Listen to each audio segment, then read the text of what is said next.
My name is Halima Idris. I am 14 years old. I lost my parents when I was young, and now I live with my grandmother. Halima was a little girl when her father died, so I brought her here to help me sell kola nut. To take care of me, she gives me kola nut to hawk, and when I'm done hawking, I go to Islamic school.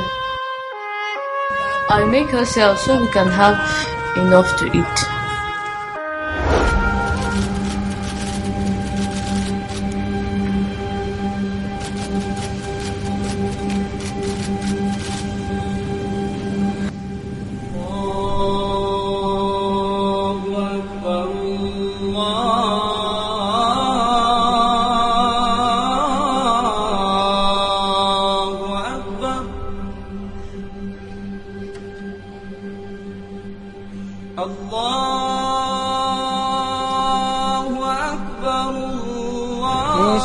My name is Hamadu Adi. I used to live in an Islamic school in the village.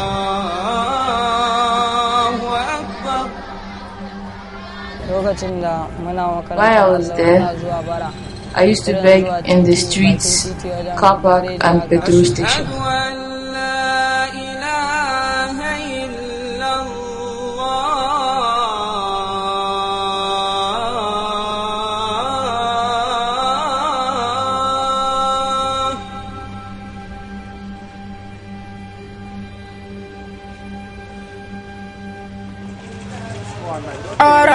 Nizam yaban annabi saraka sabira Allah da annabi saraka sabira ya tsidi balarabe mu dan bagaji kannu. When we go out to bed, some people will give you, some people will just make fun of you and insult you. I stopped begging on the streets. I started begging from house to house. That was where I met the woman who offered me jobs, like fetching water and running errands for her. In return, she gave me food to eat.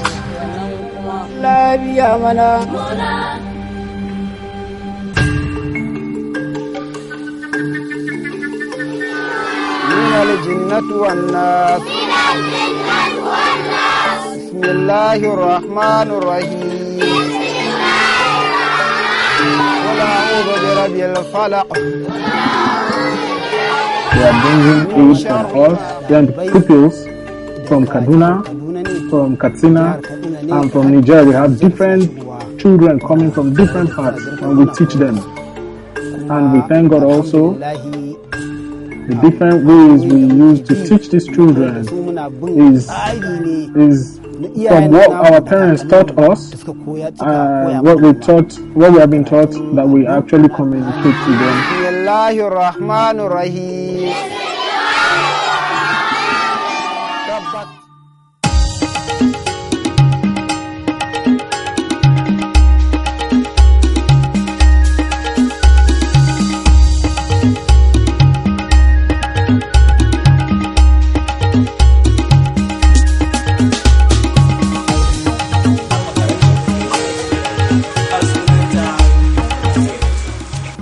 IQTE stands for Islamia, Quranic and Sangaya education, and it's nothing more than the provision of basic education.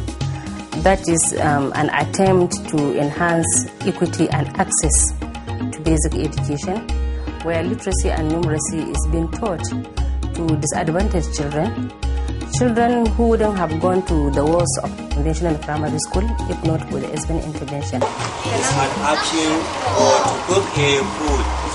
To be specific, they are the children who only attend the Quranic, that is Makaranta Allo, Sangaya, and the non-integrated Islamia schools. These are the category of children that the IQTE of SBN program is looking at, so that they have the literacy and numeracy rudimentary skills to enable them to compete favorably with other children who would have attended the conventional school program. There are two types of families. nuclear family and extended family. So the Malams were asked to identify individuals whom they believe can work on this program. The minimum qualification we required that such individuals should have is a secondary school certificate. And then when the Malams identified those group of people, both male and female, they were tested in writing and then orally. And then the competent ones were selected to serve as the community teachers. 1 That is a proper. After that was done, we provided all the required teaching materials, and then we also identified the venues along with the Malams. The Malams gave us places because SBN had no provision to pay for any venue, and then we had a continuous regular training with the teachers while the schools were opened. The extended family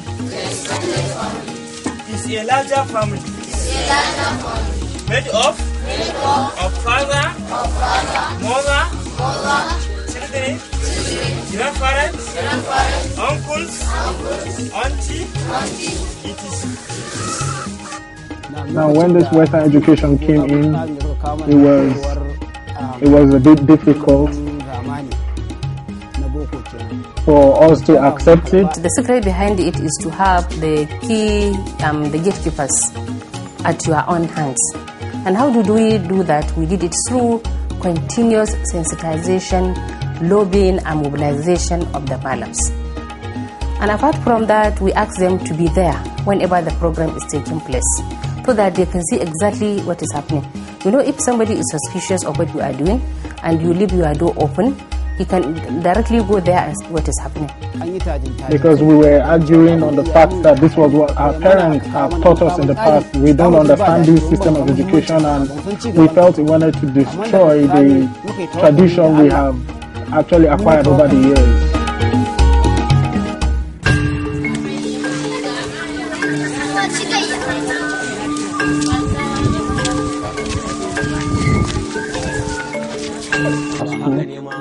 That is how Halima also was selling cola nuts, hawking cola nuts, and then she saw that the school was going on, so she went back and told her grandmother that she saw a school where they taught people in English, so she wanted to be a part of this. She stopped me from hawking so I can attend the Western education school and also the Islamic school. The reason I put her in school is for her to make progress in life, get a job, either as a doctor or as a teacher. We will be grateful to God for that. And also, she will help us make progress and also help her younger ones.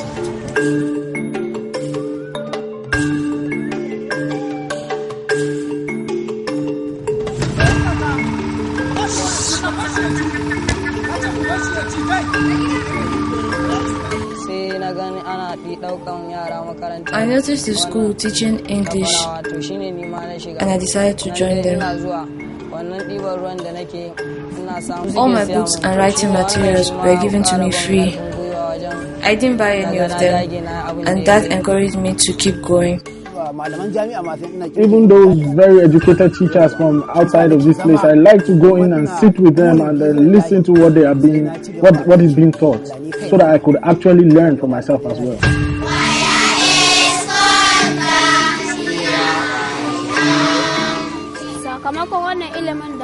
Because of the introduction of this Western education, I am now able to speak good and proper English.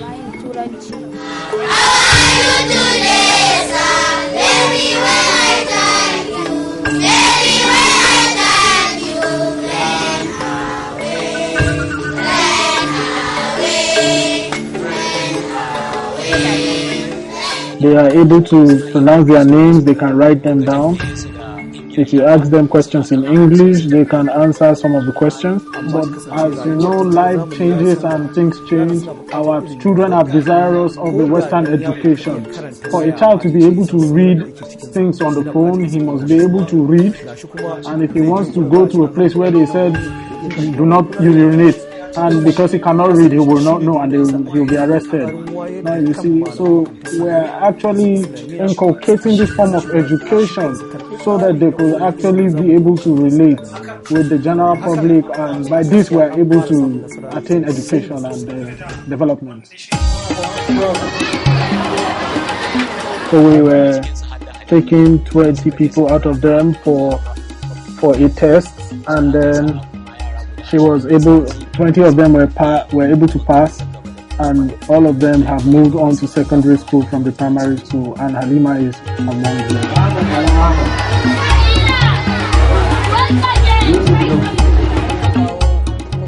They asked me to write a test, and by the grace of God, I passed.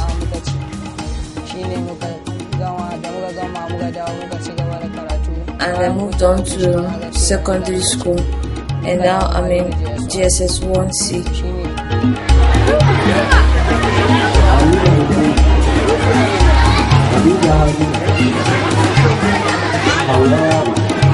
What we use is a national curriculum, because our goal at the end of the day is that these children, when they complete their own course of study, they will also sit for either what was called the Common Entrance Examination or the state transition examination, so that at the end of the day, if found competent, they can also mainstream into the JSS. And we believe with that, they can be able to pursue their education to the highest level they feel they can.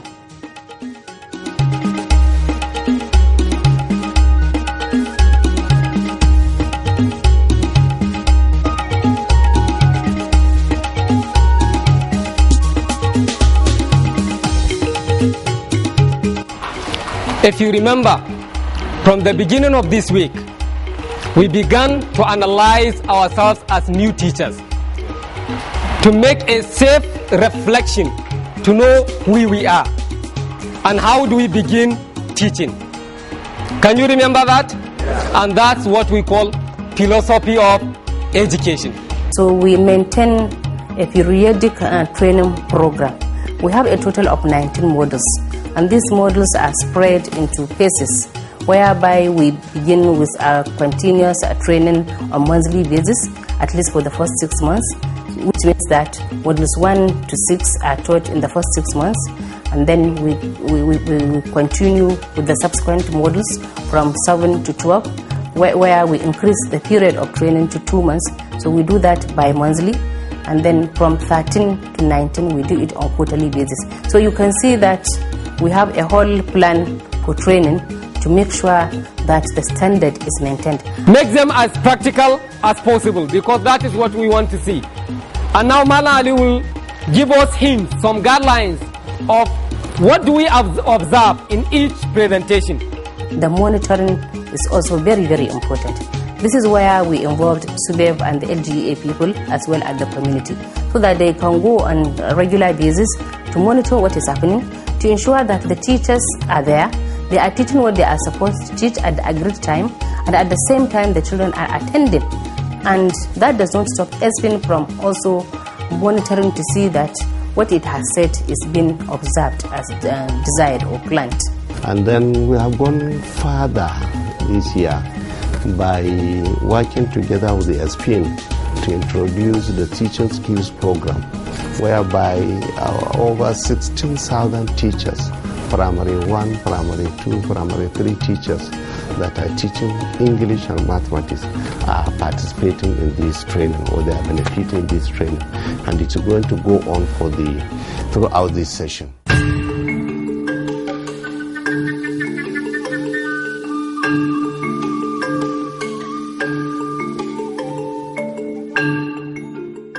There are 2 programs that we do to support both the Malams in the Tsangaya schools, as well as the mothers of the children that attend the Islamia program. When we started, we had this fear that the program may not be accepted or it cannot be sustained even when started. And we started gradually. What we thought was we should provide some kind of incentive apart from the provision of the literacy and numeracy. And then it was the feeding program we had. Initially they were doing 5 days of training, and then they have this Thursday being the longest day of training, because on Thursdays there are no Islamic studies or Islamic activities. So they stay for 5 hours. So what we thought will sustain these children is to give them some kind of feeding. So we were feeding the children. But right at the onset, we told them that it will not be forever, or it will not go till the end of the SPM program, but it's just an experiment for a period of 6 months. And then when the time came, we ceased the provision of the feeding money, which we used to give through the malams, and the malam was cooking the food for the children. Of course, some malams felt very bad, and to the extent of withdrawing from the program, withdrawing some of their children. So we now sat down and said, what could be a more sustainable thing? And then collectively we thought of giving some farming inputs to the malams, so that the malams could farm things by themselves, produce and be able to use part of this produce to feed the children. And this is how the farming program has continued. So they were provided with farming inputs in terms of fertilizer, seedlings, and even technical advice in terms of hiring a consultant and extension workers who oversee the running of their farming activities. We also went with, they also gave me farmers, they also gave us farmers, and then we implemented by using these fertilizers, and they taught us how to use them properly, and they came back and checked also how productive, and if there was any problem and if there was anything wrong, they told us how to go about it. And God in His infinite mercy, when it was time to harvest, what I got was 103 bags, and you are witnesses, you saw it. We saw 103 bags. So most of the malams, or all the malams, use part of the produce that they make to feed the children, so that the children no longer go out to beg. And then in compensation to that, what we thought should be done for the women, for the Islamia school program, is also to support the mothers. So in supporting the mothers, we thought of some vocational skills that could generate some form of income for the mothers. Since we realized that the mothers send out their children to work to earn some income, we said it will be a better thing to give the mothers some kind of skills so that they can do these activities indoors, and then get some money that they could use to support the education of their children. And this is what we do with the Islamia pilot program, assisting the mothers of the girls who attend the Islamia program. They chose different skills by themselves, and then using that information, we provided all the necessary equipment and materials, as well as take responsibility of paying the teachers who give them the skills. And currently, we are working with 15 such Islamia schools across the Western 3 focal LGS, and over 400 women are benefiting from the program. They are being taught different skills, as I mentioned, and I'm happy to say that quite a number of them have come to attest that, yes, from the skills they have gotten, they are now being able to produce a number of things which they sell out and make some income, and they are happy to now send their daughters to school, and they have even vowed not to send their daughters to work anymore.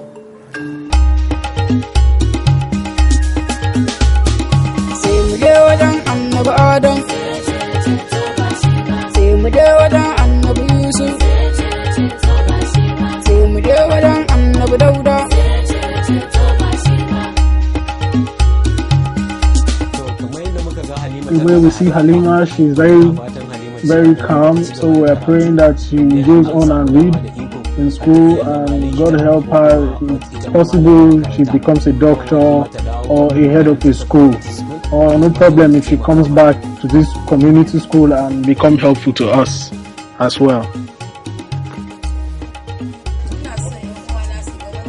I want to advise other parents to take Halima as an example and encourage them to allow their girl children to go to school.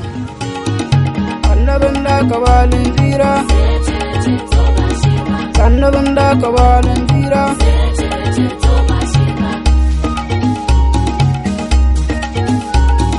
ba biyayyen bawan Allah sai mu je wajen annabi Dauda sai mu je wajen annabi Yusuf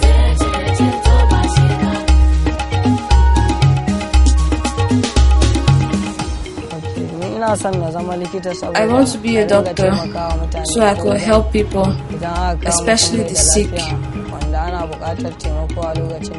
Just the way I've been helped by the people who brought about this program.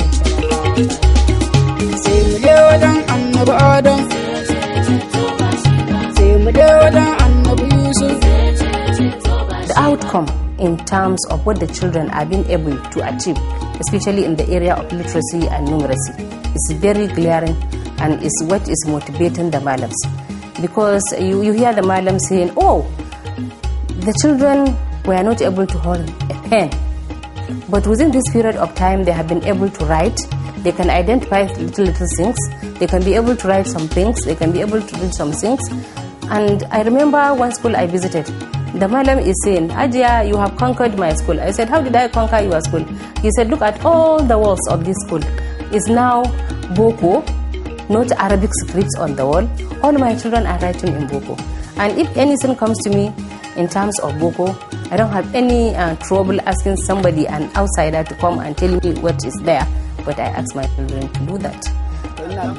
We want to say a huge thank you to God, and we can go anywhere in the neighborhood and then we're accepted because we have the right things to do. We know the right things to do and the right places to go. And we want to also look at the way they look at the way the children, how presentable they are and how healthy they are. All thanks to the Western education, because of this Western education. I was saying our plan is to identify all these relevant individuals in the state, discuss with them the need to come to support this program, especially in the provision of teaching and learning materials. It could be for the payment of the teachers' allowances, which is not much. And they could also look at it from the point of providing some scholarship, as ESPN has started for the children, so that any successful child whose parent is not able to pay for his education, the individuals can be able to pay for them. And our plan is also to discuss with the Islamic Education Development Bank, because we have information that they support in this direction, so that they could be able to assist, since we understand that the level of poverty, especially at the rural level, is very high. We have seen a typical example in the case of these certain children whom have gotten the opportunity to continue with their education, but because of the level of poverty, their parents cannot afford. And if this should continue, I think it will demoralize others, because they will be citing those as an example. Because this is what is happening, that people have gone to school to some point, but what is the benefit? They cannot continue, they cannot go further. And even if they have gone further, when they finish, what next? What happens? So we have to really work hard to make sure that these people are mobilized in such a way that they will see the need to assist, especially the needy ones, people from the poor family, to be able to read further and to be able to become something else, that they will be able to support their immediate communities as well as the larger community. I am appealing to my colleagues in other states to key into this program and see how they can make it another success story in their own various states. With that, we will reduce greatly the number of out-of-school children, or the number of children that we are not able to reach and provide basic education for. If we are able to bring it out and sell it properly, the world is changing, things are changing. So, we should also, even the Quran is progressive. So, we are advising them to come and embrace this new system of education and And even if they are sending them to the Islamic school, they should also send them to this school. And the females also should be allowed to come to school. To people who have not accepted this system of education. Truly, I want to thank God for this great opportunity to be here and to develop this type of education. I want to encourage all those of us who own Islamic schools. They should please accept this system of education. And because me, I have actually accepted it and I've seen beautiful things. I have gotten good results. If they say good education is not important to us, if our parents are sick and they are looking for help, we also go to these people who have this Western education. That's where we always go to.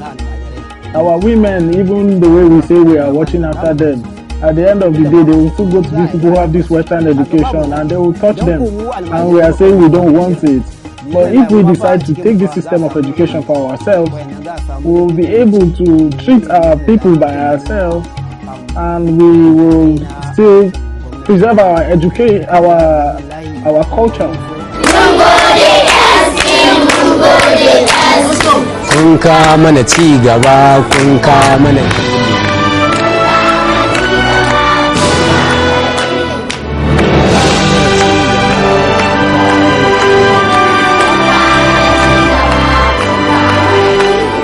Hello, SP, fantastic.